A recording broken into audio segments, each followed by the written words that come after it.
Hello అండి, good morning అందరికీ. 2 lessons అయితే కంప్లీట్ చేసుకున్నామండి 8th క్లాస్కి సంబంధించి. అండ్ ఇప్పుడు 3rd లెసన్ భూచలనాలు ఋతువులు అనే లెసన్లో ఉన్న ఫస్ట్ క్వశ్చన్స్ అయితే ఇంపార్టెంట్వి చెప్పుకుందాము. దాని తర్వాత నోట్స్ అయితే చెప్పుకుందామండి. ఎవరైతే క్లియర్గా విని అర్థం చేసుకొని వీడియోను లాస్ట్ వరకు చూస్తారో ప్రతి ఒక్క లెసన్ మీద తప్పకుండా మీకు ఒక క్లారిటీ అయితే వస్తుందని చెప్తానండి. స్టార్ట్ చేసేద్దాం. ఫస్ట్ క్వశ్చన్, ఉత్తర దక్షిణ ధృవాలను కలిపే ఒక ఊహాజనిత రేఖ ఏది? ఆన్సర్ వచ్చేసి అక్షము అని అంటారు. సెకండ్ క్వశ్చన్, భూమి ఏ దిశ నుండి ఏ దిశకు భూభ్రమణం చేస్తుంది? ఆన్సర్ వచ్చేసి అందరికీ తెలుసు, పడమర నుండి తూర్పుకు భ్రమణం చేస్తుంది. థర్డ్ క్వశ్చన్, భూ పరిభ్రమణానికి పట్టే కాలం ఎంత? ఆన్సర్ వచ్చేసి 365 రోజుల 5 గంటల 56 నిమిషాలు. ఫోర్త్ క్వశ్చన్, సూర్యకిరణాలు మకర రేఖ మీద ఏ రోజున నిటారుగా పడతాయి? ఏ రోజున పడతాయి? డిసెంబర్ 22న. కర్కట రేఖ మీద జూన్ 21న. సో ఈ విధంగా గుర్తుంచుకోండి. పిక్చర్ చూస్తే మీకు నోట్స్ వింటే అర్థమవుతుంది.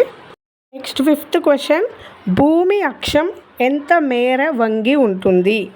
అంటే 23.5 డిగ్రీలు అక్షం వంగి ఉంటుంది అనే విషయాన్ని గుర్తుంచుకోవాలి.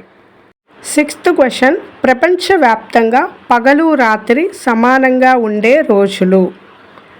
Answer March 21, September 23. Seventh question, సూర్యుడు భూమి కలిసిపోయినట్టు ఉన్న ప్రాంతాన్ని ఏమంటారు? ఆన్సర్ క్షితిజ రేఖ లేకపోతే దిగ్మండలం అని అంటారు. ఎయిత్ క్వశ్చన్, సూర్యుడు ప్రకాశవంతం చేసే గోళాకార అంచును ఏమంటారు? ఆన్సర్ ప్రకాశ వృత్తం అంటారు.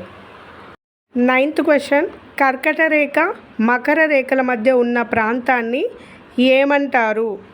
ఆన్సర్ ఉష్ణమండలం. 10th క్వశ్చన్, ఏ ఋతువులో అత్యంత వేడిగా ఉంటుంది? ఆన్సర్ గ్రీష్మ ఋతువు. ఇప్పుడు లెసన్లో ఉన్న ప్రతి ఒక్క బిట్ కూడా చూసేద్దాం. Next 3rd lesson చెప్పుకుందాము. భూచలనాలు ఋతువులు. దక్షిణాన తమిళనాడు, కేరళ, అండమాన్ చాలా చల్లటి ప్రాంతాలు. మనకి దక్షిణాన తమిళనాడు, కేరళ చల్లటి ప్రాంతాలు. ఈశాన్య రాష్ట్రాలు ఎండాకాలంలో చాలా వేడి ప్రాంతాలు. ఉత్తర భారతదేశం వేసవికాలం, చల్లని కాలం, వర్ష ఋతువులు ఉంటాయి. నెక్స్ట్, మన దేశ ప్రాచీన సంస్కృతంలో మొత్తం 6 కాలాలు ఉంటాయి. వసంత ఋతువులు, గ్రీష్మ ఋతువు, వర్ష ఋతువు, శరత్ ఋతువు, హేమంత ఋతువు, శిశిర ఋతువు. అండ్ వసంత ఋతువులో ఉగాది, హోలీ అనే వాటిని జరుపుకుంటాము. ఇంకా గ్రీష్మ ఋతువులో వేసవికాలం, వర్ష ఋతువు అండ్ శరత్ ఋతువు, దీపావళి, దసరా పండుగలు జరుపుకుంటాం. హేమంత ఋతువు ఆహ్లాదకరమైన వాతావరణం అండ్ శిశిర ఋతువు చలికాలం, సంక్రాంతిలో జరుపుకుంటాం. వసంత ఋతువు చలికాలం ముగిసిపోవడంతో ఈ ఋతువు వస్తుంది. ప్రజలు నూతన సంవత్సరాన్ని ఆహ్వానిస్తూ వసంత పంచమి, హోలీ, ఉగాది, గుడి పడ్వా, విషా, బిహు, బైసాఖి, పుల్నందు పండుగలు జరుపుకుంటారు. గ్రీష్మ ఋతువు అత్యంత వేడిగా ఉంటుంది. వర్ష ఋతువు వర్షాలు కురవడంతో వ్యవసాయ కార్యక్రమాలు స్టార్ట్ అవుతాయి. శరత్ ఋతువు ఆకాశం నిర్మలంగా ఉండి వర్షాకాలపు పంట సిద్ధమవుతుంది. దీపావళి, దసరా ఈ ఋతువులో జరుపుకుంటారు. హేమంత ఋతువు దేశవ్యాప్తంగా ఆహ్లాదకర వాతావరణాన్ని ఇస్తుంది. అండ్ శిశిర ఋతువు చలికాలం, లోహిరి, పొంగల్ అండ్ మకర సంక్రాంతి ఈ ఋతువులలో జరుపుకుంటారు.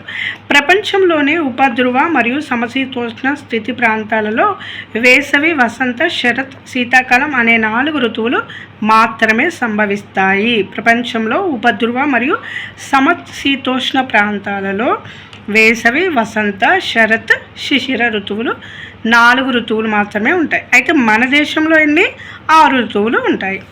ఓకే, భూమధ్య రేఖకు దక్షిణాన ఉన్న ఖండాలలో చలికాలం ఉంటే ఉత్తరాన ఉన్న ఖండాలలో వేసవికాలం ఉంటుంది. కాలాలను ప్రభావితం చేసే అంశాలు: భూమి బంతిలాగా గోళాకారంగా ఉండడం, దాని ఉపరితలం వంపు తిరిగి ఉండడం. కాలాలు ఎందుకు మారతాయి అంటే భూమి బంతిలాగా ఉండటానికి గోళాకారంగా ఉండటం ఒక కారణం. అండ్ ఉపరితలం ఏమవుతుంది, వంపు తిరిగి ఉంటుంది. అండ్ నెక్స్ట్ భూభ్రమణం. సూర్యుని చుట్టూ తిరిగే తలంలో పోల్చితే తన చుట్టూ తిరిగే తలం అక్షం వంపు కలిగి ఉంటుంది. మనం నిన్నటి లెసన్లో కూడా నేర్చుకున్నాము. వాతావరణంలో భేదాలు ఎందుకు వస్తాయి అంటే, ఉష్ణోగ్రతలు ఎందుకు వస్తాయి అంటే, భూమి గుండ్రంగా ఉండడం వలన వంపు వలన ఉష్ణోగ్రతలలో భేదాలు అనేవి వస్తాయని నిన్నటి క్లాస్లో కూడా నేర్చుకున్నాం. And next భూపరిభ్రమణం. సో వీటి కారణంగా కాలాలు ప్రభావితం చేసే అంశాలు అన్నమాట. అండ్ నెక్స్ట్ భూభృతలం వంపు కలిగి ఉండడం అనేది మెయిన్ అనేది గుర్తుంచుకోండి. అండ్ నెక్స్ట్ భూమి అక్షం మీద తన చుట్టూ తాను తిరగడం. ఉత్తర దక్షిణ ధృవాలను కలిపే ఒక ఊహాజనిత రేఖల మీద భూమి తిరుగుతుంది. ఆ ఊహాజనిత రేఖలనే అక్షం అని అంటాం. భూమి మీద అన్ని ప్రాంతాలు ఈ రేఖ గుండా ఒకసారి ప్రయాణిస్తాయి. భూమి తన అక్షం మీద తాను తిరగడానికి 24 గంటల సమయం పడుతుంది. భూమి పడమర నుండి తూర్పు వైపుకి తిరుగుతున్నందువలన సూర్యుని, చంద్రుని, నక్షత్రాలు తూర్పున ఉదయించి పడమర అస్తమిస్తాయి అనే భ్రమ మనలో కలుగుతుంది. భూమి తన చుట్టూ తాను తిరగడం వల్ల పగలు రాత్రులు సంభవిస్తాయి. ఓకే. సూర్యుడు ఎల్లవెల్లలా భూమిలో సగభాగాన్ని ప్రకాశవంతం చేస్తుంటాడు. మిగిలిన సగభాగం ఏమవుతుంది, చీకటిగా ఉంటుంది. అండ్ సూర్యుడు ప్రకాశవంతం చేసే గోళాకార అంచును ప్రకాశ వృత్తం అని అంటారు. భూమిని వెలుతురులో ఉండే సగం, చీకటిలో ఉండే సగంగా ఈ మహావృత్తం విభజిస్తుంది. భూమి వంగి ఉండడం, భూపరిభ్రమణం వలన కాలాలు, ఋతువులు అనేవి ఏర్పడతాయి. భూమి సూర్యుని చుట్టూ తిరగడం భూపరిభ్రమణం. ఒక పరిభ్రమణానికి 365 రోజులు 5 గంటల 56 నిమిషాలు మనకి సమయం అనేది పడుతుంది. భూమి కేవలం సూర్యుడి చుట్టూ తిరుగుతుంటే ఆయా ప్రాంతాలలో సంవత్సరం అంతా ఒకే కాలం ఉండేది. అనగా సూర్యుడు ఒకవైపున ఉన్న ప్రాంతాలు నిరంతరంగా వేడిగా, వేరే ప్రాంతాలు నిరంతరంగా చలిగా ఉంటాయి. కానీ భూమి అక్షం వంగి వాలుగా ఉండి భూభ్రమణం వల్ల పగలు రాత్రులతో పాటు ఉష్ణోగ్రతలలో వైవిధ్యం కల్పిస్తుంది. నెక్స్ట్ భూకక్ష. సూర్యుడి చుట్టూ భూమి ఒకే తలంలో ఒకే దారిలో తిరుగుతుంది. దీనినే కక్ష అని అంటారు. ఈ తలాన్ని కక్షాతలం అని అంటారు.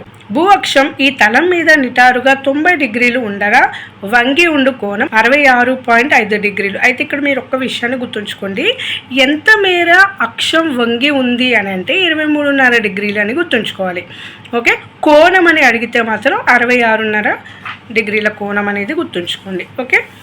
కోణం అడిగితే 66.5 డిగ్రీల కోణం. ఎంత వంగి ఉంది అంటే 23.5 డిగ్రీలు అనేది గుర్తుంచుకోండి.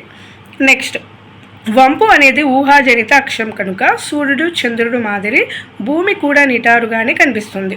సూర్యుని చుట్టూ భూమి తిరుగుతున్నప్పుడు సంవత్సరం అంతా దాని అక్షం ఒకే వైపు వంగి ఉంటుంది. ఆ వంపు ఎల్లప్పుడూ ధ్రువ నక్షత్రం వైపు చూపిస్తుంది. దీనిని అక్ష ధ్రువత్వం, పోలారిటీస్ ఆఫ్ యాక్సిస్ అని అంటారు. రాత్రులలో ధ్రువ నక్షత్రాన్ని ఉత్తరాన చూడవచ్చు. సూర్యుని చుట్టూ భూమి తిరుగుతున్నప్పుడు సంవత్సరం అంతా దాని అక్షం ఒకే వైపు ఉంగి ఉంటుంది. ఆ వంపు ఎల్లప్పుడూ ధ్రువ నక్షత్రం వైపు మాత్రమే చూపిస్తుంది. దీనినే అక్ష ధ్రువత్వం, పోలారిటీస్ ఆఫ్ యాక్సిస్ అని అంటారు. ఓకే. నెక్స్ట్ కొన్ని నెలల్లో జూన్లో ఉత్తరార్ధగోళం సూర్యుడి వైపు వంగి ఉంటే మరికొన్ని నెలల్లో దక్షిణార్ధగోళం సూర్యుడి వైపు వంగి ఉంటుంది. తద్వారా ఉత్తరార్ధగోళాలలో కాలాలకు వ్యతిరేకంగా దక్షిణార్ధగోళంలో కాలాలు అనేవి ఏర్పడతాయి. ఇందాక మనం చూసుకున్నాం కదా, ఉత్తరార్ధగోళంలో వేసవికాలం ఉంటే దక్షిణార్ధగోళంలో చలికాలం ఉంటుంది. నెక్స్ట్ సూర్యుని కిరణాలు నిటారుగా ఉండే ప్రాంతాలలో వేడిగాను, కోణాలలో పడే ప్రాంతాలలో తక్కువగా వేడిగాను ఉంటుందని మనందరికీ తెలుసు. ఓకే. ఎక్కడ నిటారుగా పడుతుంది అంటే భూమధ్యరేఖ వద్ద.